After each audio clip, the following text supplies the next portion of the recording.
Spawning to the northwest position of... It's Ohana again, right? So, this is Ohana, right? Yeah, I think so. Well, whatever the case, it is Axiom Crank versus his opponent, who just, quite frankly, stomped Alicia. I mean, it's fair to say, right? That build was great. Hydra speed for the aggression, roaches, Colossus come out, of course, because that's what you need to deal with that. Excellent hold by Alicia, like, incredible hold. Straight into Mutalisk, which is completely and totally unexpected and not dealt with. And that's GG right there. Almost seems to me like Protoss maybe need to go earlier Archons, earlier Templar instead of going Colossus, but hey, there you go. Right, now it's all down to Crank. Crank has got to beat 3 opponents in order to make this work, and it could be mana twice after this. That's the scary thing. Or they could send out Hero Marine, who has beaten Crank before. And he 3-0'd Crank at the ESET Masters Grand Finals in the UK. He used some pretty aggressive builds. It was kind of crazy. I mean, we're talking about pulling SCVs aggressive here. Fully all in many respects. And it did the job. Hope throwing down the pool on 14 supply here. Kind of surprising not to see Hope maybe try and cheese, because it's a good time to do that when you're up so many games. You can throw a cheese in here and there. This is going to be Nexus first here for Crank. On Ohana, Nexus first. I don't know. I mean, it's holdable. It's definitely holdable. This is, if it was a 10 pool, I'd say no. That's going to get you killed. Against a 14 pool, yeah, you can hold it. Definitely. Forge going in the base. That's an interesting move. Usually the Forge, of course, would be used to wall off here. The thing is, you can't really do that on Ohana. And this is the reason. You've got these 2 big gaps here. There's not this kind of narrow ramp. You can Forge here, but it's still a really wide ramp to deal with. So the Forge actually going in a defensive position in the base. Only 2 Lings coming out from Hope, though. Let's see if he decides to ramp up any more. Will he decide to get aggressive, or is he going to let Crank get away with this? It's going to be a gateway down there and a cannon. If he puts out more Lings here, then obviously he's going to want to get aggressive and try and punish this.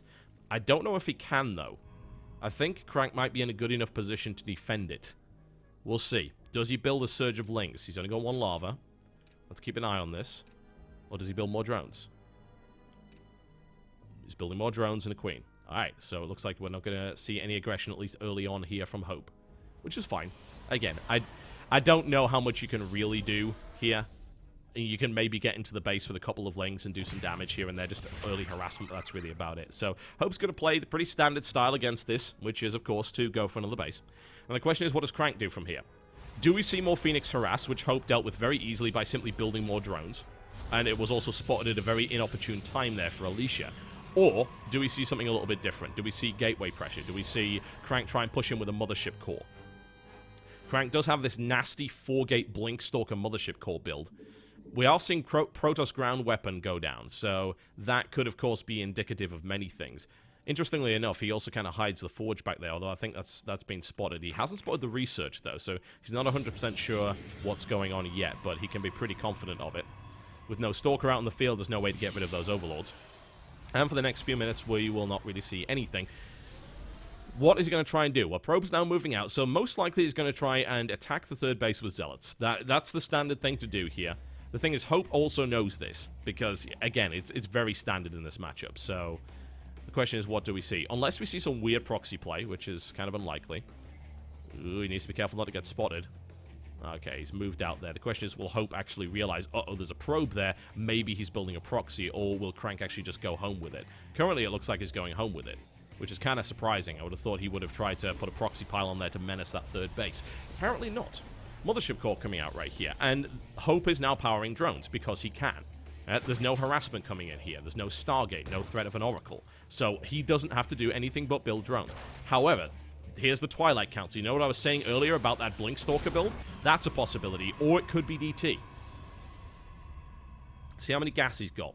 He's actually on all 4 gas, which makes... I don't know, that makes me think it's Dark Templar. Because really, for the Blink Stalker build, you don't need that many gas, and you don't need to be mining from them. But it could still be. It depends how many gateways puts down. There we go, 3 gateways put down, so it takes him up to a total of 4. Mothership Core is scouting, not really finding anything. We're going to find out in a second if this is going to be Dark Templar or if it's going to be a Blink Stalker. We're seeing a Dark Shrine anywhere. Blink Stalker. Alright, so this is this 4-gate Blink Stalker aggression I was talking about. It's pretty dangerous. Crank controls it very, very well. The problem is that Hope has scouted pretty much all of it. Like, he sees the gateways, he sees the Twilight Council. Crank has been unable to keep these overlords out of the base, which is not so great. Crank spawns a hallucinated Phoenix to get some scouting information, but if I'm totally honest, Hope should be completely aware of what's going on here. He saw the research, yeah? So that makes him aware of what's going on. If he saw no research, then he could have had some doubt, and he could have said, oh, well, maybe there's a Dark Shrine hidden somewhere. I've got to go look for it. But with research, no. Unless it was some weird-ass fake-out, which you... No. No, it's at that point that you think, no, that's just silly. So, Crank with a Blink Stalker. Is he going to get aggressive? Well, he is rolling out right now. He kind of has to. He can't let Hope just keep building drones. Hope's already on 62 drones here. He's on 3 bases, and he hasn't been harassed at all. There's no proxy pylon on the map. A 3rd base is coming down for Crank, so I guess he's not going to get aggressive. He's going to play defensively, and... I don't know. I don't like this because we've got the Hydralisk Den coming down here for Mousesports Hope. And he is also getting his roach speed up. He could be going for exactly the same build he used against Alicia. And that build is effective. And Crank's kind of doing the same thing that Alicia was doing. And he's not doing any damage, but he doesn't have a Stargate. So who knows? There's the Hydra speed. Crank needs to get a read on this. If he doesn't, he's going to mess this up completely. With an Immortal on the field, that's great. He can crack down roaches, but he doesn't have any AoE. I'm seeing no Colossus. I'm not seeing any Templar. Blink Stalker is not enough to kill that many Hydralisks. This build is good. You got to accept that this build is just really, really good. And it is going to hit pretty hard. The only thing that Crank's really got going for him right here is an upgrade advantage, a fairly significant one. +1 only just started here. +3 is already on the way here for Crank. He has been powering those upgrades out very quickly. Also, without the range, good sentries could lock down and shut down these Hydras, especially combined with a Time Warp. So let's see what happens. Phoenixes hallucinated coming in, getting scouting information. Did they see the Hydra Den? Good question. Will they see the Hydras pop out? They might. No. Hallucinated Phoenix is going down right now. Let's see what he saw. Let's find out. The 3rd base appears to be the target. He saw the Hydra Den. He saw the research on the Hydra Den. So he is aware of what's coming. He is not building Colossus. This is noteworthy. So he is prepared for that Mutalisk transition that caught out his opponent. The question is, can he build enough stuff to make it work? Brood Spine's now on the way. Brood Spines are going to be finished, assuming the Chrono Boost comes in, around the same time as +3. This could actually kind of suck for Hope, but he does have a significant supply advantage.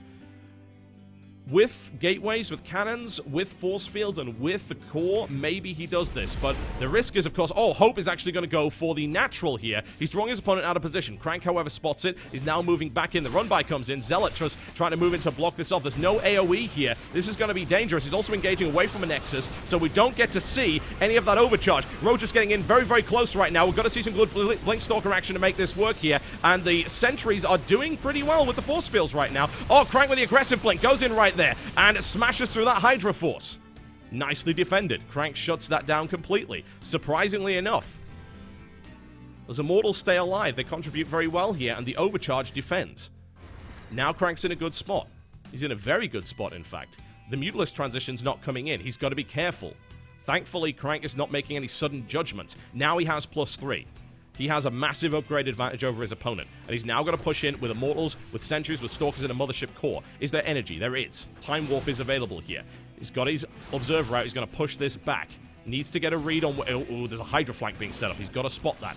Otherwise, this is going to get really, really messy. All right, let's see. Well, will we see a Time Warp? Will we see any sentries whatsoever coming in right there? There's the Blink Stalker action coming on. A lot of Hydralisk. Time Warp comes down. And another Immortal comes down as well. But there's a lot of Blink Stalkers. Too many, I feel, here. There comes the Blink. Down it goes with +3. These Hydras are going down very, very quickly. Crank's got to be careful, though. He can't lose too many more units to these Links. There's another aggressive Blink forward. More Hydralisk going down right now. Now he attacks the natural expansion. There's barely anything on the ground here. 26 Stalkers and a Warp Prism available right here for Crank. He can reinforce. Drones coming off the line. Hope looking in a really bad way, plummeting below 100 supply right here. Mothership core will die. Crank allows that to happen, but there are too many Stalkers, I think, for Hope to deal with at this stage. GG, ladies and gentlemen. And the PvZ Sniper coming out in fine style here for Axiom. However, he's got a lot of mountains to climb right here. There are still 2 games left. We could see double mana coming out, but in a PvP, probably not. I would expect next game to be Hero Marine. I would not be surprised at all to see Hero Marine come in with a cheese and then maybe a revive for the ace match. We'll find out. But Crank takes that match. Hope is taken out of the field right now.